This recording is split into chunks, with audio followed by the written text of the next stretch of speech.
بسم اللہ الرحمن الرحیم۔ السلام علیکم، میرا نام ہے آصف اور Urdu voice stories with Asif میں آپ کا خوش آمدید۔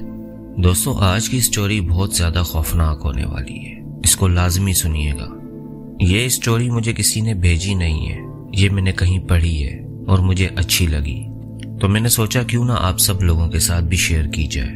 بیسیکلی یہ اسٹوری ایک آسیب زدہ مکان کے اوپر بنی ہوئی ہے، جس میں ایک شادی شدہ جوڑا رہنے جاتا ہے، تو ان کے ساتھ بہت سے خطرناک واقعات ہوتے ہیں۔ تو چلیں کہانی کی طرف چلتے ہیں۔ جیسے ہی اس نے کچن کی دہلیز پر قدم رکھا، وہ ٹھٹک کر رک گئی۔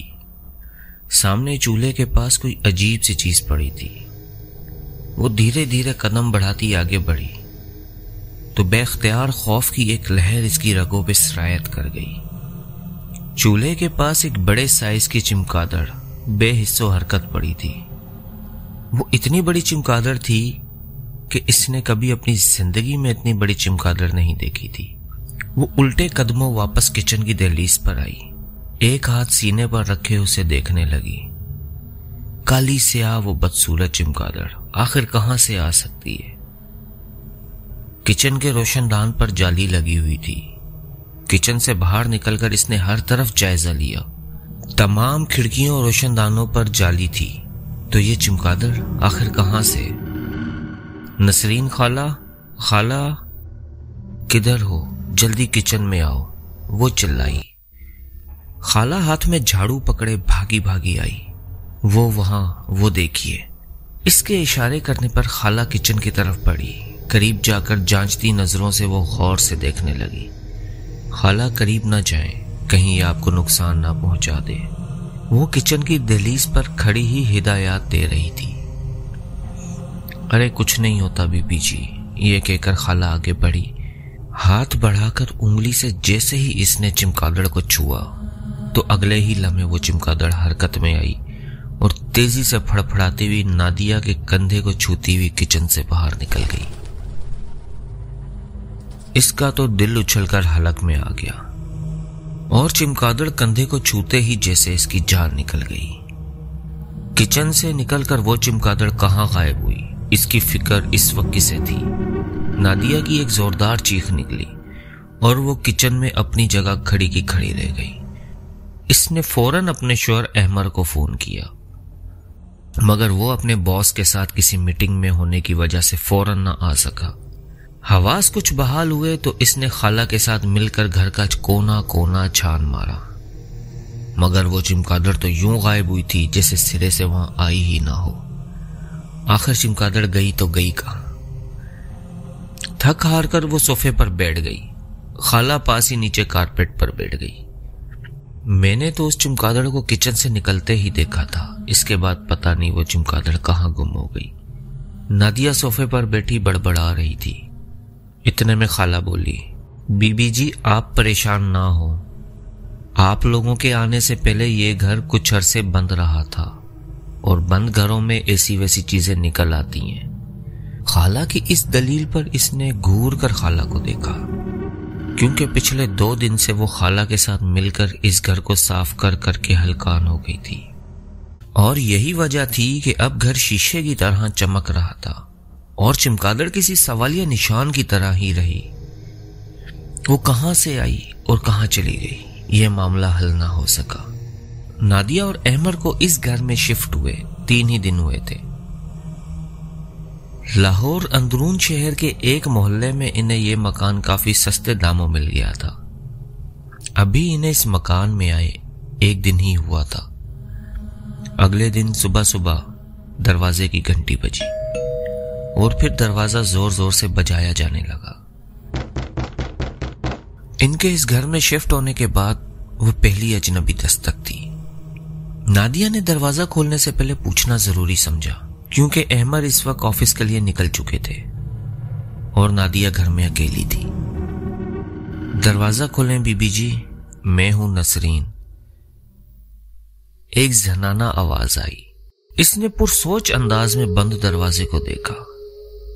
اس وقت اس کے ذہن میں ایسی کوئی نسرین نامی خاتون نہ آئی جسے وہ جانتی ہو۔ دروازہ ایک بار پھر بجایا گیا۔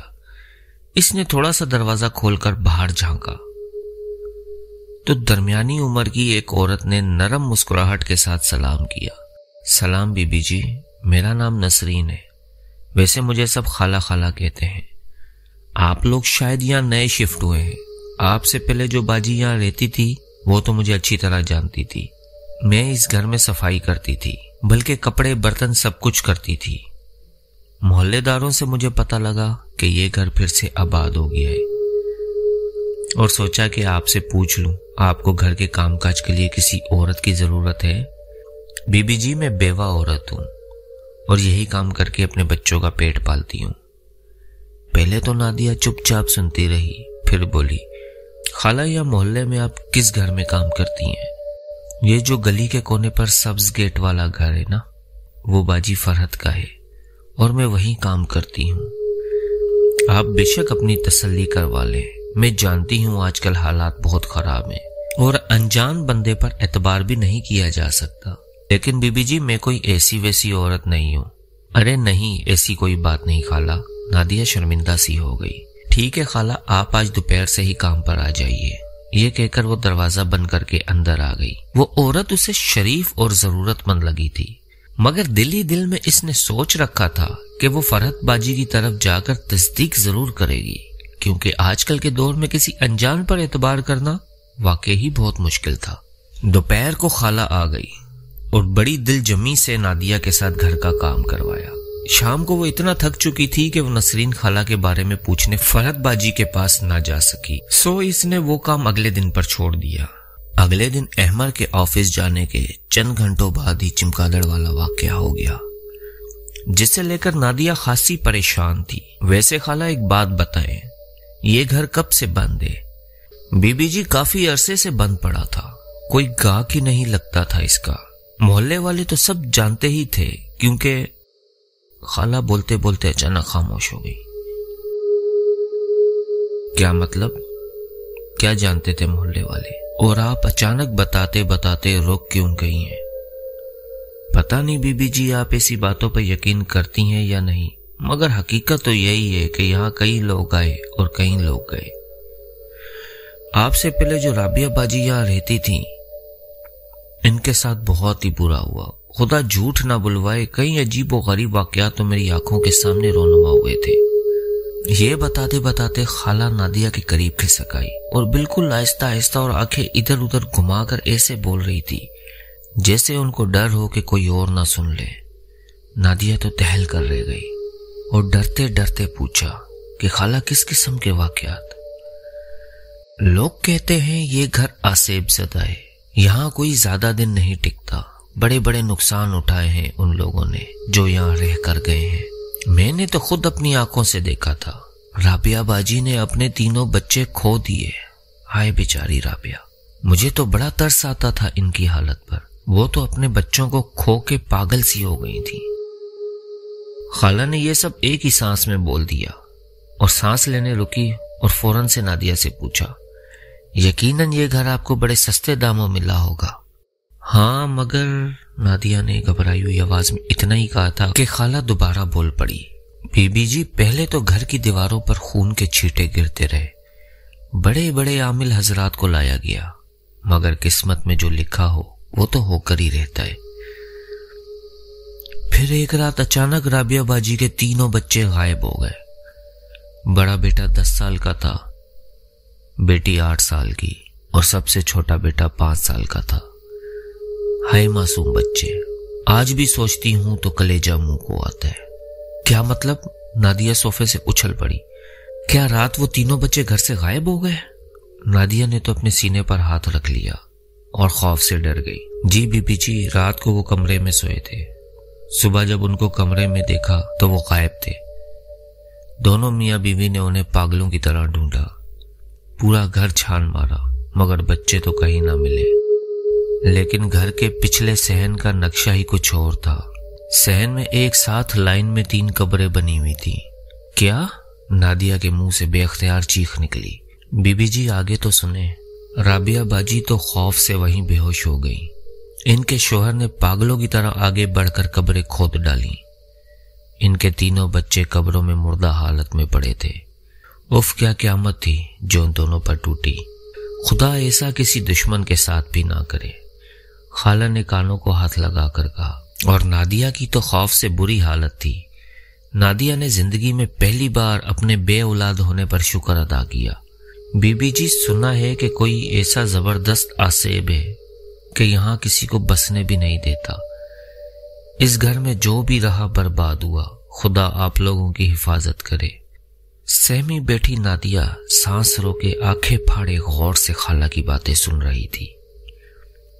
بی بی جی، جب بچوں کا پوسٹ مارٹم کروایا گیا تو یہ بات سامنے آئی کہ بچوں کی موت دم گھٹنے سے ہوئی ہے۔ او میرے خدایا، تو کیا بچوں کو زندہ قبر میں گاڑ دیا تھا؟ نادیہ نے سر پکڑ کر پوچھا۔ جی بی بی جی، سب یہی خیال کرتے ہیں، اور بچوں کی المناک موت سے ایک دن پہلے میں نے رابعہ باجی کے کمرے میں جو منظر دیکھا، میری تو جان نکل گئی۔ خالہ، کیا دیکھا آپ نے؟ نادیہ نے ڈرتے ڈرتے پوچھا۔ خالہ بولی، ایک صبح میں صفائی کرنے بیڈ روم میں گئی تو کیا دیکھتی ہوں کہ اہن بستر کے درمیان ایک کالا سرکٹا کتا پڑا ہوا تھا اور پورے بیڈ پر کالا خون پھیلا ہوا تھا۔ میں الٹے قدموں واپس بھاگی۔ رابعہ باجی اس وقت کچن میں تھی۔ خالہ ابھی بات کر ہی رہی تھی کہ باہر کے دروازے کی گھنٹی بجی۔ احمر آ گئے۔ نادیہ کے منہ سے بے اختیار نکلا اور وہ اٹھ کر دروازہ کھولنے چلی گئی۔ احمر کے آنے پر نادیہ نے خالہ کو چھٹی دے دی۔ خالہ کے جاتے ہی وہ احمر سے بولی، احمر، ہم سے تو بہت بڑی غلطی ہو گئی جو ہم نے یہ گھر خرید لیا۔ ارے یار نادیہ، کیا ہو گیا ہے تمہیں؟ ایک چمگادڑ کو لے کر تم اتنا سیریس ہو رہی ہو؟ کیا زندگی میں کبھی چمگادڑ نہیں دیکھی تم نے؟ احمر، یہ بات نہیں ہے، سوال یہ اٹھتا ہے کہ چمگادڑ آئی کہاں سے؟ ارے چمگادڑ ہی تو تھی، کوئی ہاتھی تو نہیں تھا جو کچن میں داخل نہ ہوتا۔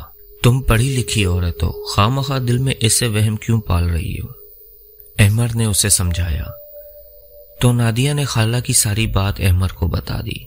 ارے وہ پاگل خالہ تمہیں حوصلہ دینے کے بجائے ڈراتی رہی ہے کیا؟ عجیب جاہل عورت ہے، وہ غصے سے بولا۔ مجھے سمجھ نہیں آ رہا تم نے اس جاہل ان پڑھ عورت کی بات پر کیسے یقین کر لیا؟ احمر، میں مانتی ہوں وہ ان پڑھ عورت ہے، لیکن اس نے مجھے بڑا حوصلہ دیا ہے۔ اگر وہ نہ ہوتی تو شاید میں بے ہوش پڑی ہوتی۔ خالہ کی موجودگی سے مجھے بڑا سکون ملا اور میرا دل کہتا ہے کہ خالہ کی باتیں جھوٹی نہیں ہیں۔ بھلا وہ کون سی میری دشمن ہے جو مجھے جان بوجھ کر ڈرائے گی؟ احمر، میری بات کو سمجھو یار۔ نادیہ، تمہارے منہ سے ایسی باتیں سوٹ نہیں کرتی، تم تو ایک ذہین عورت ہو۔ اگر کوئی ان پڑھ عورت مجھ سے ایسی باتیں کرتی تو مجھے ذرا حیرت نہ آتی، مگر مجھے افسوس ہے کہ تم ایسی باتیں کر رہی ہو۔ اچھا مجھے ایک بات بتائیں کہ یہ گھر ہمیں اتنا سستا کیوں ملا؟ کیا آپ نہیں جانتے اس علاقے میں زمین کا کیا ریٹ ہے؟ اور اس حساب سے تو گھر ہمیں آدھی قیمت سے بھی کم ملا۔ نادیہ نے سوال کیا۔ نادیہ، تم اتنا کیوں سوچ رہی ہو؟ تمہیں یاد ہوگا ڈیلر نے ہمیں بتایا بھی تھا کہ مالک مکان جلد از جلد بیرون ملک شفٹ ہونا چاہتے ہیں اور اس کے پاس ٹائم کم تھا۔ وہ جلد ہی اپنی جائیداد فروخت کرنا چاہتا تھا۔ اور پلیز اب الٹی سیدھی باتیں مت کرنا۔ احمر کی باتوں سے نادیہ نے خود کو مزید بحث کرنے سے روک دیا، کیونکہ وہ جانتی تھی کہ احمر اپنی ضد کا پکا ہے۔ وہ کبھی بھی سنی سنائی باتوں پر یقین نہیں کرے گا۔ مگر وہ رات تو نادیہ پر خاصی بھاری گزری۔ ساری رات وہ نہ سو سکی۔ کبھی اس کی آنکھوں کے آگے سرکٹا کالا کتا آ جاتا تو کبھی بچوں کی قبریں۔ آگے نادیہ اور احمر کے ساتھ کیا ہوا؟ اس گھر میں کون سی مخلوق ہے؟ کیا نادیہ اور احمر اس عصیبی گھر سے بچ پائیں گے یا پچھلے کرایہ دار کی طرح مار دیے جائیں گے؟ آگے ان دونوں کے ساتھ بہت سے واقعات درپیش آئے۔ وہ جاننے کے لیے اس سٹوری کے اگلے پارٹ کا ویٹ کریں جو 1-2 دن میں اپلوڈ کر دی جائے گی۔ سٹوری کیسی لگی کمنٹس کر کے اپنی رائے کا ضرور اظہار کیجیے گا۔ ویڈیو کو لائک کیجیے گا، چینل کو سبسکرائب کیجیے گا۔ بہت سی دعاؤں کے ساتھ اجازت دیجیے۔ اللہ حافظ۔